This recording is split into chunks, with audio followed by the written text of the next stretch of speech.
नमस्कार दोस्तों, मैं राजकुमार मौर्य प्रखर इंडिया यूट्यूब चैनल में आपका स्वागत है।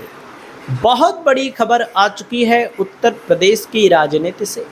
उत्तर प्रदेश में होने वाले 2027 के विधानसभा चुनाव को लेकर दोस्तों 2027 के विधानसभा के चुनाव को लेकर अखिलेश यादव की तैयारी लगभग पूरी हो चुकी है। पूरी होने का मतलब है कि एक एक विधानसभा सीटों पर अखिलेश यादव ने 10-10 लोगों को 15-15 लोगों को तैयारी करने के निर्देश दिए हैं और समीकरण बनेगा तभी टिकट मिलेगा, इसको भी अखिलेश यादव के द्वारा बता दिया गया है।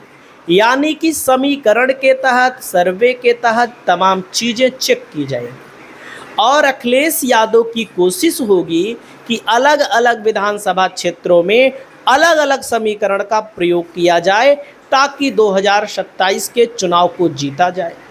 तो इसी बीच दोस्तों समाजवादी पार्टी के मुखिया का गठबंधन हो गया है। 2027 के चुनाव को लेकर आप लोग हेडलाइन देख सकते हैं, आरपीआई डॉक्टर भीमराव अंबेडकर और समाजवादी पार्टी का 2027 उत्तर प्रदेश विधानसभा चुनाव के लिए ऐतिहासिक गठबंधन कर लिया गया है। ऐतिहासिक गठबंधन कर लिया गया है किस पार्टी से? आरपीआई। आखिरकार आरपीआई पार्टी है क्या, इसका जनाधार क्या है? डॉक्टर भीमराव अंबेडकर ब्रैकेट में आपके सामने दिखाई दे रहा है। आपको मैं दिखा दे रहा हूं आरपीआई के राष्ट्रीय अध्यक्ष और अखिलेश यादव जी की मुलाकात की तस्वीर सोशल मीडिया पर साझा की गई है। और आप लोग यहां पर देखिए हेडलाइन, उत्तर प्रदेश की राजनीति में बड़ा बदलाव लाने वाले एक महत्वपूर्ण घटनाक्रम में Republican party of India doctor Bhimrao Ambedkar ने 2027 के उत्तर प्रदेश विधानसभा चुनाव से पहले समाजवादी पार्टी से गठबंधन करने का ऐलान कर दिया है। बिना शर्त औपचारिक गठबंधन करने का ऐलान किया गया। दोस्तों माना जा रहा है कि यह गठबंधन प्रदेश की चुनावी राजनीति के साथ साथ राष्ट्रीय स्तर पर भी अंबेडकरवादी आंदोलन को भी नई दिशा और मजबूती देगा। दोस्तों बाबा साहब भीमराव अंबेडकर के बारे में आप सभी साथी जानते हैं कि बाबा साहब को मानने वाले लोग पूरे देश में हैं, पूरे विश्व में हैं। बाबा साहब ने ही संविधान लिखा, जिस संविधान के अंतर्गत तमाम चीज़ें पूरे देश की संचालित हो रही हैं, जिसको बिगाड़ने के लिए भारतीय जनता पार्टी के लोग लगे भी हुए हैं। ऐसा आरोप भाजपा पर लगता रहता है। देख सकते हैं दोस्तों, भीमराव अंबेडकर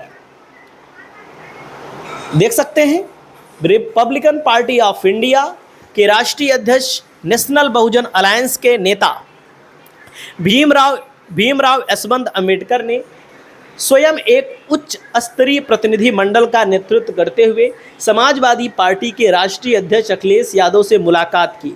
इस बैठक में दोनों दलों के बीच व्यापक चुनावी समझ विकसित हुई, जिसका उद्देश्य अंबेडकरवादी, बहुजन, धर्मनिरपेक्ष और संविधान समर्थक मतदाताओं को एक साझा सेकुलर फोर्स के मंच पर संगठित करना है।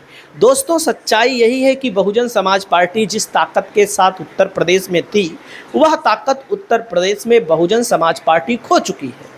उस ताकत को क्या बहुजन समाज पार्टी भविष्य में फिर ला पाएगी, इस पर आप लोग अपनी राय को कमेंट करके बताइएगा। जब उत्तर प्रदेश में चुनाव होगा तो बाबा साहब भीमराव अंबेडकर के समर्थकों के लिए भी समाजवादी पार्टी में लाने के लिए पूरी कोशिश की जाएगी, जो कि लोकसभा के चुनाव में आप लोगों ने देखा। कांग्रेस गठबंधन, इंडिया गठबंधन को बाबा साहब के समर्थक जो सबसे ज़्यादा माने जाते हैं दोस्तों, दलित भाई ही माने जाते हैं, इसमें कोई दो राय नहीं है। दोस्तों सामाजिक न्याय और संविधान की रक्षा को बताया गया गठबंधन का आधार कि जो संविधान बाबा साहब के द्वारा लिखा गया है, इसकी रक्षा की जाएगी। वहीं पर Republican party of India doctor Bhimrao Ambedkar की ओर से तथा सामाजिक न्याय के कार्यरत विभिन्न प्रगतिशील सामाजिक एवं गैर राजनीतिक संगठनों के संयुक्त मंच के साथ हम आगामी चुनाव और सामाजिक अभियानों के लिए समाजवादी पार्टी के साथ अपना समर्थन और गठबंधन करने की घोषणा करते हैं। दोस्तों यहाँ पर आप लोग देख सकते हैं उन्होंने आगे कहा कि उनकी पार्टी की मूल विचारधारा डॉक्टर बाबा साहब अम्बेडकर के सिद्धांतों पर आधारित है। उनका मानना है कि समाजवादी पार्टी ने हमेशा सामाजिक न्याय, समानता और संवैधानिक मूल्यों की रक्षा के लिए आवाज़ उठाई है, जो उनकी पार्टी की विचारधारा से पूरी तरह मेल खाती है। तो गठबंधन का ऐलान हुआ। बाबा साहब भीमराव अम्बेडकर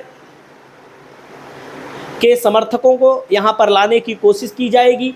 कई अम्बेडकरवादी और बहुजन संगठनों का भी समर्थन यहां पर प्राप्त हुआ है। दोस्तों, आप लोग देख सकते हैं, Buddhist society of India, Samata Sainik Dal, doctor Baba Saheb Ambedkar advocate association of India, republican student association of India, youth republican, Bahujan media association of India, doctor Baba Saheb Ambedkar की विचारधारा से प्रेरित अन्य अनेक सामाजिक और बहुजन संगठनों का भी समाजवादी पार्टी को संगठन समर्थन प्राप्त है। 2, 2, 4, 2, 6 लगभग 7-8 संगठनों का यहाँ पर समर्थन भी प्राप्त है।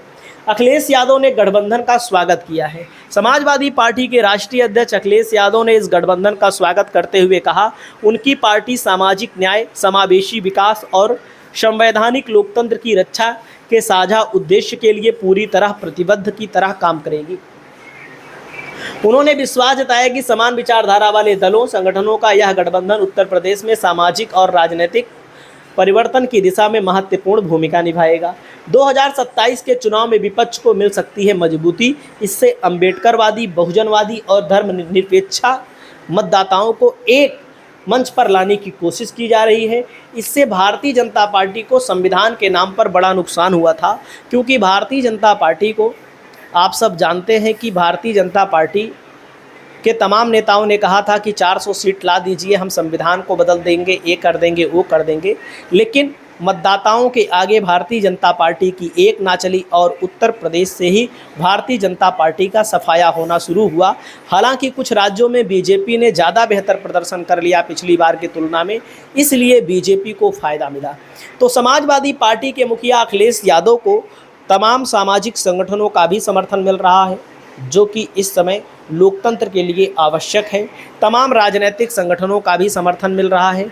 लेकिन आजकल तो आप सभी साथी जानते हैं, ज़्यादातर लोग बीजेपी के पाले में जा कर के अपनी मलाई सेक रहे हैं, अपनी रोटी सेक रहे हैं, अपना फ़ायदा कमा रहे हैं। तो कहीं ना कहीं जो संगठन बचे हुए हैं, जो बीजेपी से लड़ने की ताकत रख रहे हैं, जो कि सभी ताकतों को बीजेपी दबाने में कोई कोर कसर नहीं छोड़ रही है, तो दोस्तों ऐसे जगह पर समाजवादी पार्टी के लोग मुकाबला कर रहे हैं। इस मुकाबले में आप लोगों का क्या कहना है बीजेपी को लेकर और समाजवादी पार्टी को लेकर और इस गठबंधन को लेकर? आप लोग अपनी राय को कमेंट करके ज़रूर बताइए। बहुत बहुत धन्यवाद करते हैं, नमस्कार करते हैं।